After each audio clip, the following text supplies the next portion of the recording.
6CO2 plus 12 H2O।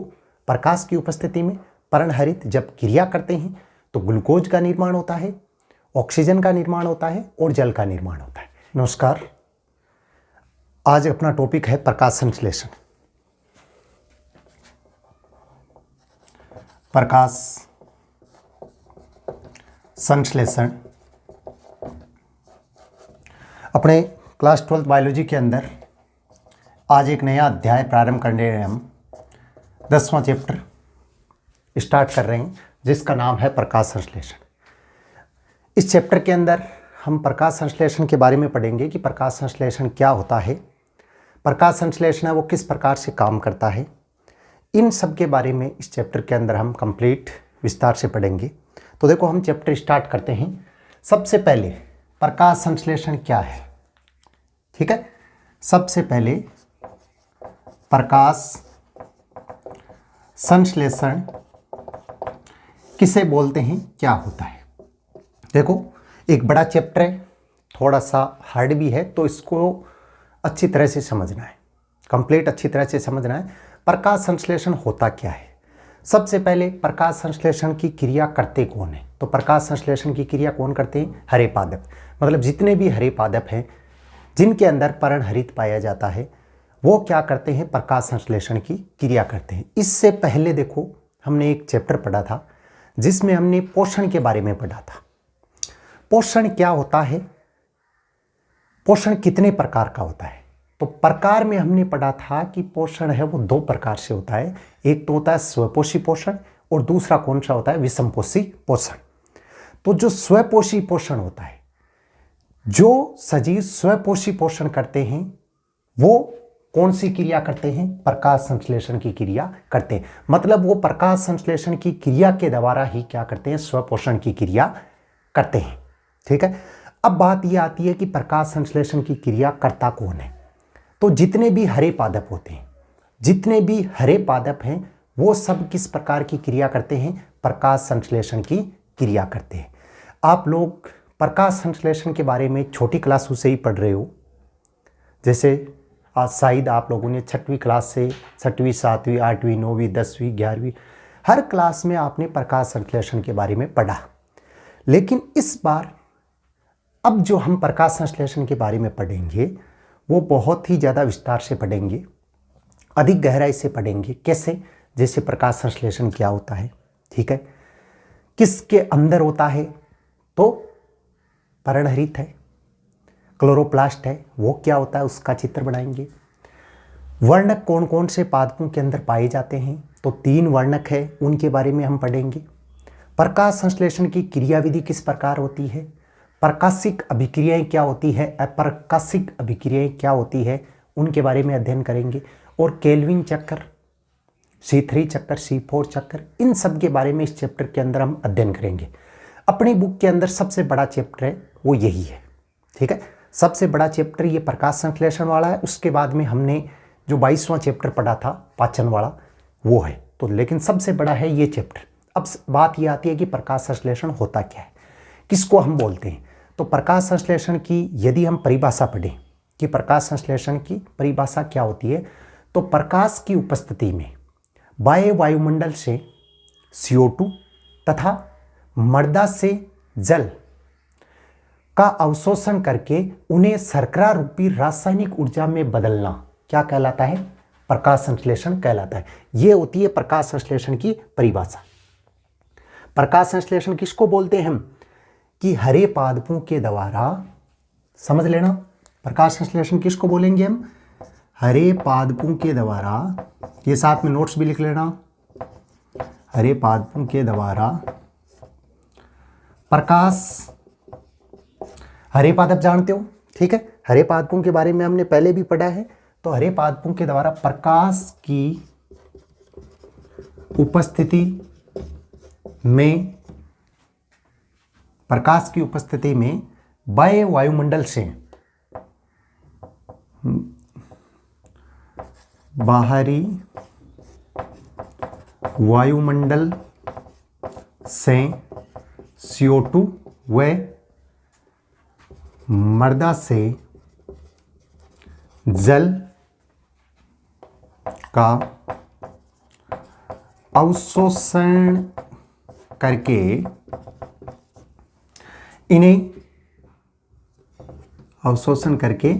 इन्हें किस रूप में बदलना? शर्करा रूपी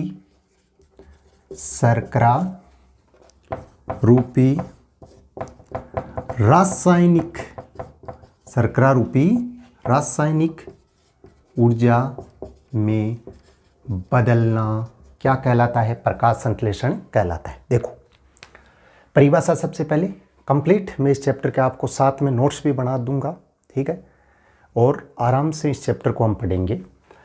सबसे पहले प्रकाश संश्लेषण होता क्या है कि हरे पादपों के द्वारा प्रकाश की उपस्थिति में बाहरी वायुमंडल से CO2 व मृदा से जल का अवशोषण करके इन्हें शर्करा रूपी रासायनिक ऊर्जा में बदलना क्या कहलाता है? प्रकाश संश्लेषण कहलाता है। समझ में आ गया होगा अच्छी तरह से परिभाषा कि प्रकाश संश्लेषण क्या होता है, ठीक है। अब ये कैसे होता है, किस प्रकार से ये बाहरी वायुमंडल है उससे CO2 का अवशोषण करता है और किस प्रकार से मृदा से जल का अवशोषण करता है। बात ये आती है, ठीक है, किस प्रकार से ये बाहरी वायुमंडल से CO2 का अवशोषण करता है और किस प्रकार से मृदा से जल का अवशोषण करता है।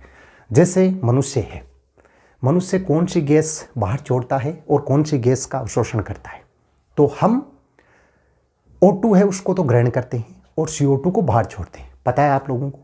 तो जो हम CO2 को बाहर छोड़ रहे हैं बाह्य वायुमंडल में, उस CO2 का अवशोषण कौन करता है? हरे पादप। किन के द्वारा? रंध्रों के द्वारा, मतलब गैसों का विनिमय, आदान प्रदान। पत्तियों में सूक्ष्म छिद्र पाए जाते हैं या पादप के अन्य भागों में भी सूक्ष्म छिद्र पाए जाते हैं, जिनको हम क्या बोलते हैं? रंध्र बोलते हैं, ठीक है। इनके बारे में हमने पहले पढ़ लिया है। तो उनके द्वारा वो क्या करते हैं? गैसों का विनिमय मतलब आदान प्रदान करते हैं, ठीक है। तो CO2 है वो तो बाह्य वायुमंडल द्वारा आ गई, और मृदा से जल का अवशोषण कौन करता है? जड़ें करती है। जड़ों पे क्या पाए जाते हैं? रोमनूमी संरचना, जिनको हम क्या बोलते हैं? मूल रोम बोलते हैं। जड़ों पे क्या पाई जाती है? रोमनूमी संरचना, जैसे धागे जैसे निकले हुए रहते हैं, देखा होगा आपने, उसको हम क्या बोलते हैं? मूल रोम बोलते हैं। और उन मूल रोमों के द्वारा जल का क्या होता है? अवशोषण होता है। तो देखो CO2 है उसका अवशोषण कौन करता है? बाह्य वायुमंडल से रंध्र करते हैं। और जल का अवशोषण कौन करता है? जड़ का जो मूल रोम, ठीक है, वो क्या करते हैं? जल का अवशोषण करते हैं। उसके पश्चात प्रकाश की उपस्थिति में क्या होती है? प्रकाश संश्लेषण की क्रिया होती है, ठीक है। अब ये क्रिया कैसे होती है इसको हम समीकरण के द्वारा कंप्लीट समझेंगे। तो ये परिभाषा है, स्क्रीनशॉट ले लेना और नोटबुक के अंदर नोट कर लेना कि प्रकाश संश्लेषण किसे कहते हैं। समझ में आ गया होगा किसको बोलते हैं?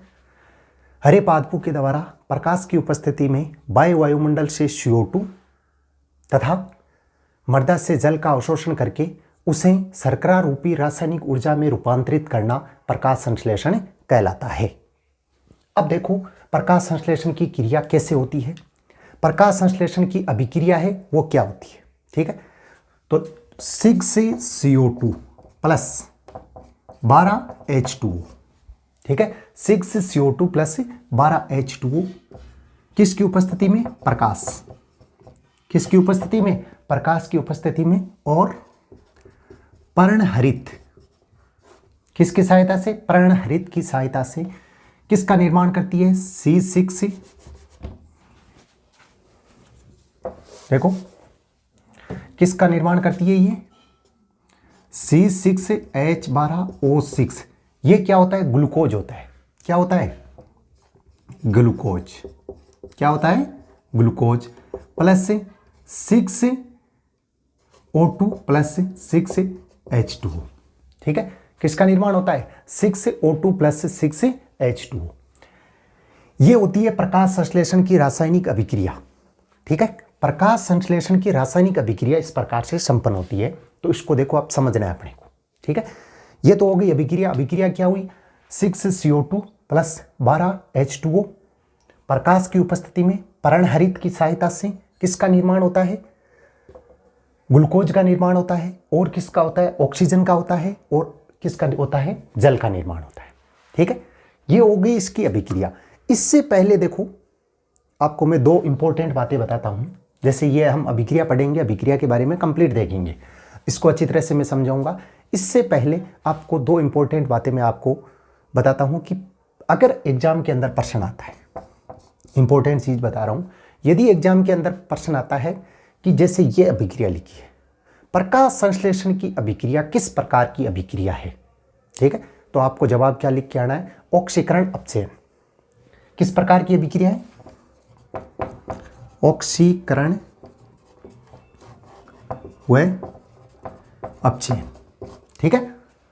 यदि ये एग्जाम के अंदर प्रश्न आता है, इंपॉर्टेंट प्रश्न है, एग्जाम के अंदर यदि ये प्रश्न आता है कि प्रकाश संश्लेषण की क्रिया किस प्रकार की अभिक्रिया होती है, प्रकाश संश्लेषण की क्रिया किस प्रकार की अभिक्रिया होती है, तो ऑक्सीकरण अपचयन अभिक्रिया होती है, ठीक है। अब देखो, ये तो हो गया सीधा सा प्रश्न कि प्रकाश संश्लेषण की क्रिया किस प्रकार की अभिक्रिया होती है, तो ऑक्सीकरण अपचयन अभिक्रिया होती है, ठीक है। अब दूसरा प्रश्न क्या बनता है, दूसरा प्रश्न यह बनता है कि प्रकाश संश्लेषण की अभिक्रिया में ऑक्सीकरण किसका होता है और अपचयन किसका होता है, ठीक है। प्रकाश संश्लेषण की अभिक्रिया में ऑक्सीकरण किसका होता है और अपचयन किसका होता है, तो देखो प्रकाश संश्लेषण की अभिक्रिया होती है, उसके अंदर H2O है, उसका तो क्या होता है, ऑक्सीकरण होता है, और CO2 है, उसका क्या होता है, अपचयन होता है, ठीक है। दोनों बातें याद रखना, प्रकाश संश्लेषण की अभिक्रिया में क्या होता है, ऑक्सीकरण किसका होता है, H2O का होता है, और अपचयन किसका होता है, CO2 का होता है, ठीक है। दो प्रश्न बनते हैं इंपॉर्टेंट, दोनों प्रश्न को अच्छी तरह से समझना। दोनों प्रश्न क्या बनते हैं, याद रखना। प्रश्न पहला ये बनता है कि प्रकाश संश्लेषण की अभिक्रिया किस प्रकार की अभिक्रिया है, तो उसका आपको जवाब क्या लिखना है, ऑक्सीकरण व अपचयन। प्रकाश संश्लेषण की अभिक्रिया किस प्रकार की अभिक्रिया है, ऑक्सीकरण व अपचयन। दूसरा प्रश्न ये बनता है कि प्रकाश संश्लेषण की क्रिया में ऑक्सीकरण किसका होता है, तो जल का होता है, और अपचयन किसका होता है, कार्बन डाइऑक्साइड का होता है। ये हो गया। अब देखो हम समझते हैं इसकी अभिक्रिया जो हमने लिखी है, ठीक है। प्रकाश संश्लेषण की अभिक्रिया हमने लिख ली, ठीक है। आपको नोट्स में क्या लिखना है, सबसे पहले प्रकाश संश्लेषण की परिभाषा लिखनी है, परिभाषा होगी, उसके बाद में ये समीकरण लिखना है। समीकरण क्या है, 6CO2 + 12H2O प्रकाश की उपस्थिति में पर्णहरित प्लस ग्लूकोज का निर्माण होता है, O2 का निर्माण होता है और जल का निर्माण होता है। अब ये कैसे होता है, सब प्रक्रियाएं, ठीक है। ये सब प्रक्रियाएं कैसे होती है कि ये क्या है, CO2 कार्बन डाइऑक्साइड, ये क्या है, CO2 कार्बन डाइऑक्साइड, कितने अणु है, 6 अणु, कार्बन डाइऑक्साइड के कितने अणु है, 6। CO2 होता है वो पादप कहां से प्राप्त करते हैं, बाह्य वायुमंडल से। कहां से प्राप्त करते हैं, बाहरी वायुमंडल से। कहां से प्राप्त करते हैं, बाहरी वायुमंडल से। किसके द्वारा प्राप्त करते हैं, रंध्रों के द्वारा। किसके द्वारा प्राप्त करते हैं, रंध्रों के द्वारा।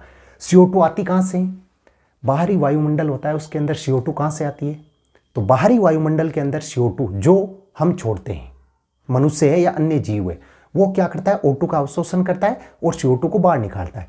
तो जो हम CO2 को बाहर छोड़ते हैं, वो उस CO2 को पेड़ पौधे क्या करते हैं, अवशोषित करते हैं।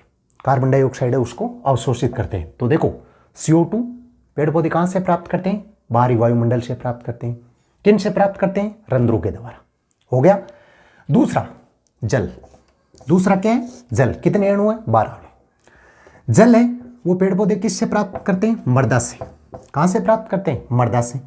और किन से करते हैं, मूल रोम, मतलब जड़ें होती है, उनके द्वारा मृदा से जल का अवशोषण करते हैं। पादप है वो जल का अवशोषण कहां से करते हैं, मृदा से, जड़ों के द्वारा, ठीक है। अब प्रकाश, प्रकाश कहां से मिलता है, सूर्य से। प्रकाश कहां से मिलता है, सूर्य से। कहने का मतलब क्या होता है कि जैसे हम अपना भोजन बनाते हैं तो उसको हम क्या करते हैं, पकाते हैं, गर्म करते हैं उसको, ठीक है, और उसके बाद में खाते हैं। तो पेड़ पौधे भी क्या करते हैं, उसको पकाकर खाते हैं। और वो पकाना मतलब हम जैसे चूल्हा होता है उस पर पकाते हैं, लेकिन पादप जो सूर्य का प्रकाश होता है उससे पकाते हैं। तो प्रकाश है वो कहां से आएगा, सूर्य से। पर्णहरित, ये क्या होता है, हरे पादप होते हैं उनके अंदर पाया जाता है। ये क्या होता है, एक वर्णक होता है। क्या होता है, वर्णक, जो कहां पे पाया जाता है, हरे पादपों की पत्तियों के अंदर पाया जाता है। किस प्रकार का होता है, कितने हैं मात्रा में ये पाया जाता है पर्ण के अंदर, ये जो आगे का टॉपिक आएगा उसके अंदर हम अच्छी तरह से कंप्लीट पढ़ेंगे। तो देखो पर्णहरित है वो कहां पे पाया जाता है, पत्तियों के अंदर, एक वर्णक होता है। इतना आ गया समझ में, ठीक है। दोबारा देखना, CO2 कार्बन डाइऑक्साइड कहाँ से प्राप्त करते हैं? भारी वायुमंडल से। किसके द्वारा? रंध्रों के द्वारा। दूसरी बात, जल कहाँ से प्राप्त करते हैं? मृदा से। किसके द्वारा? मूलरोम द्वारा। प्रकाश कहाँ से प्राप्त करते हैं? सूर्य से। पर्णहरित पादप के अंदर पाया जाता है। एक क्या होता है? वर्णक होता है, ठीक है, जो हरा भाग होता है। अब ये तो क्या करते हैं? प्राप्त कर लिया पादपों ने, इधर वाला ये प्राप्त कर लिया, ठीक है। अब निर्माण किसका होता है? ग्लूकोज का निर्माण होता है। किसका निर्माण होता है? ग्लूकोज का निर्माण होता है। तो जो ग्लूकोज का निर्माण होता है उसका क्या बनता है? वो भोजन बनता है। भोजन बनता है पादपों के लिए। क्या बनता है? भोजन, मतलब ऊर्जा का संचय होता है। और वो किस रूप में होता है? ATP के रूप में। किस रूप में होता है? ATP के रूप में। ऊर्जा का संचय किस रूप में होता है? हमेशा ATP के रूप में। अब ये हो गया O2, ठीक है, भोजन का निर्माण हो गया। उसके साथ में ऑक्सीजन का भी निर्माण होता है। इस ऑक्सीजन को क्या करते हैं? बाहर छोड़ देते हैं, ठीक है, बाहरी वायुमंडल है उसके अंदर छोड़ देते हैं। तो ये ऑक्सीजन जब बाहरी वायुमंडल के अंदर पेड़ पौधे छोड़ते हैं, ठीक है, बाहरी वायुमंडल के अंदर इस ऑक्सीजन को पेड़ पौधे छोड़ते हैं, तो उस ऑक्सीजन को ग्रहण कौन करता है? मनुष्य या दूसरे जीव, जैसे हम उसको ग्रहण कर लेते हैं। और किसका निर्माण होता है? जल का निर्माण होता है। और किसका निर्माण होता है? जल का निर्माण होता है। तो जल का निर्माण होता है, उसका क्या करते हैं? किस प्रकार से होता है? वाष्पोत्सर्जन की क्रिया पढ़ी होगी आपने कि जल का वाष्प के रूप में निकलना वाष्पोत्सर्जन कहलाता है। तो ये जो जल बनता है वो किस रूप में निकलता है? वाष्पोत्सर्जन के रूप में। और कहां पे जाता है? ऊपर जाकर बादलों का निर्माण होता है और बारिश होती है, ठीक है। तो जितनी मात्रा में इस जल का निर्माण होगा उतनी ही मात्रा में ज्यादा क्या होगी? बारिश होगी। तो ये होती है प्रकाश संश्लेषण की क्रिया। समझ में आ गई होगी। सबसे पहले तो प्रकाश संश्लेषण की परिभाषा क्या होती है प्रकाश संश्लेषण की? हरे पादप प्रकाश की उपस्थिति में बाह्य वायुमंडल से CO2 का अवशोषण करते हैं, मृदा से जल का अवशोषण करते हैं और उसे शर्करा रूपी रासायनिक ऊर्जा में परिवर्तित करते हैं, जिसे प्रकाश संश्लेषण कहते हैं, ठीक है। प्रकाश संश्लेषण का समीकरण क्या होता है? प्रकाश संश्लेषण का समीकरण होता है 6CO2 + 12 H2O। प्रकाश की उपस्थिति में पर्णहरित जब क्रिया करते हैं तो ग्लूकोज का निर्माण होता है, ऑक्सीजन का निर्माण होता है और जल का निर्माण होता है। ये निर्माण किस प्रकार से होता है आप लोगों ने अच्छी तरह से देख लिया होगा, समझ लिया होगा कि ये निर्माण किस प्रकार से होता है। तो ये तो हो गया इतना। अब आगे देखो,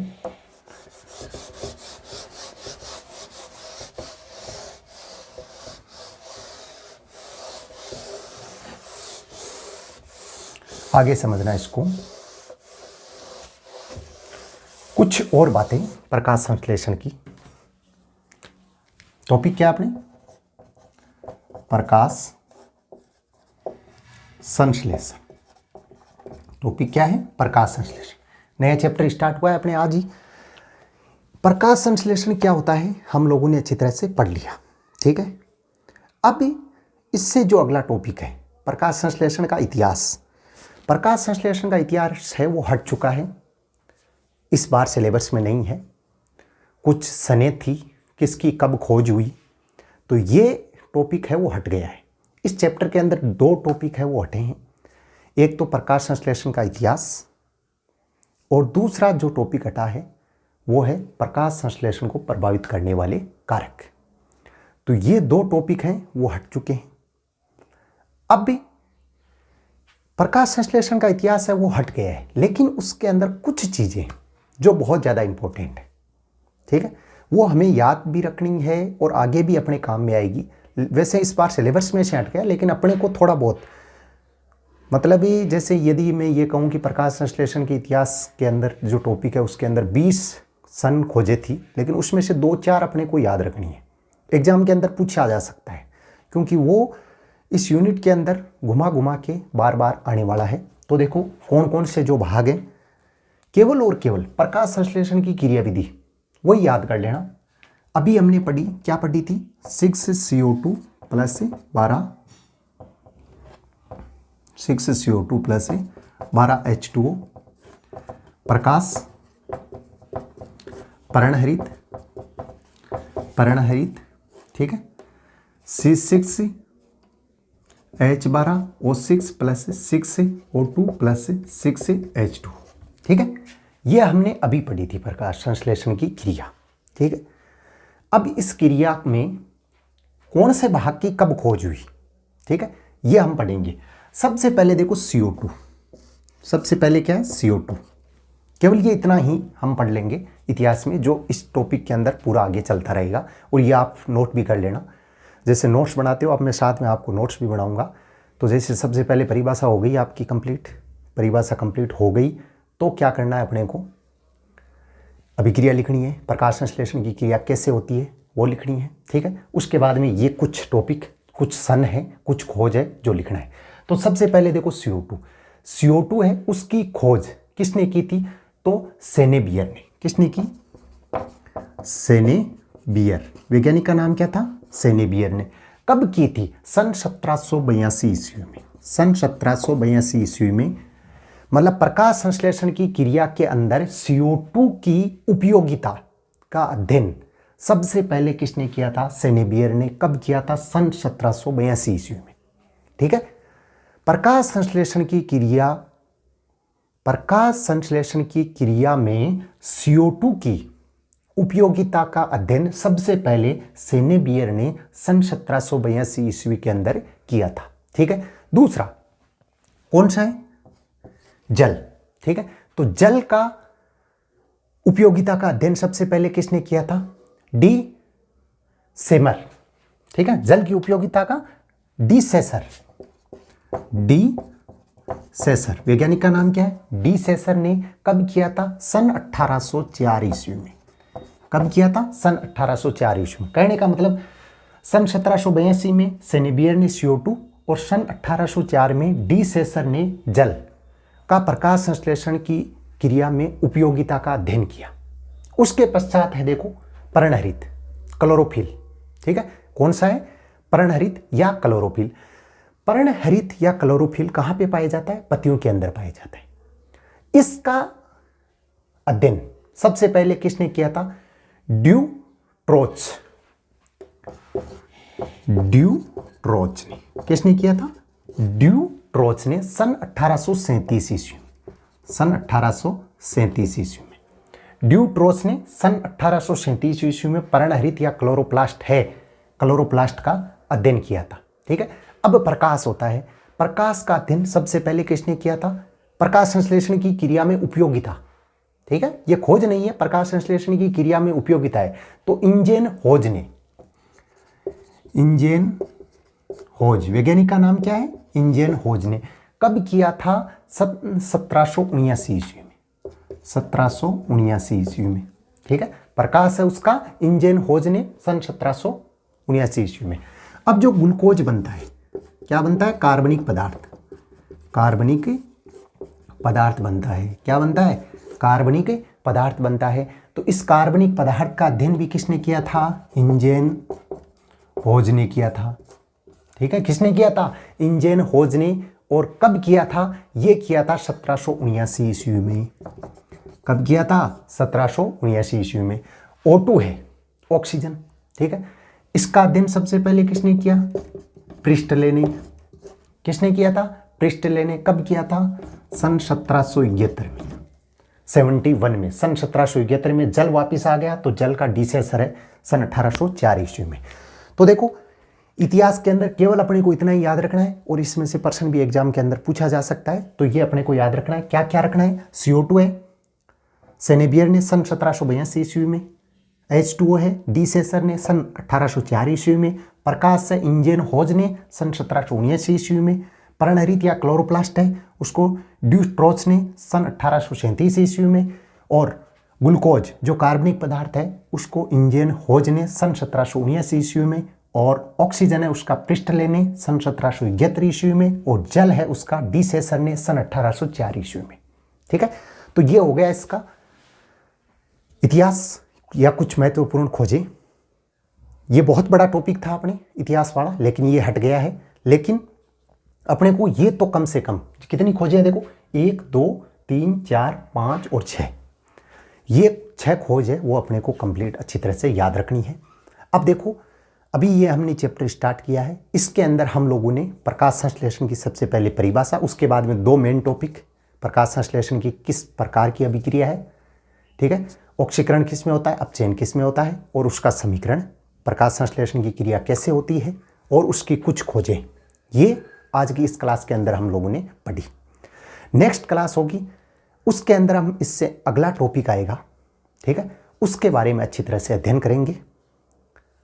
जो पर्णहरित या क्लोरोप्लास्ट है उसकी संरचना किस प्रकार की होती है, पत्तियों में ये किस प्रकार से पाया जाता है, तो उसके बारे में जो अगली क्लास आएगी उसके अंदर हम अध्ययन करेंगे।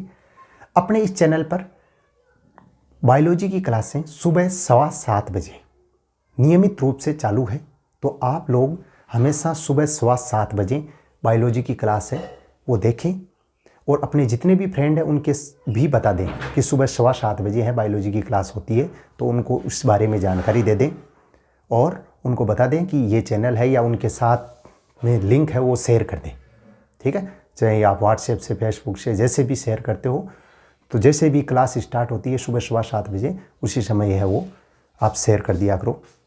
धन्यवाद।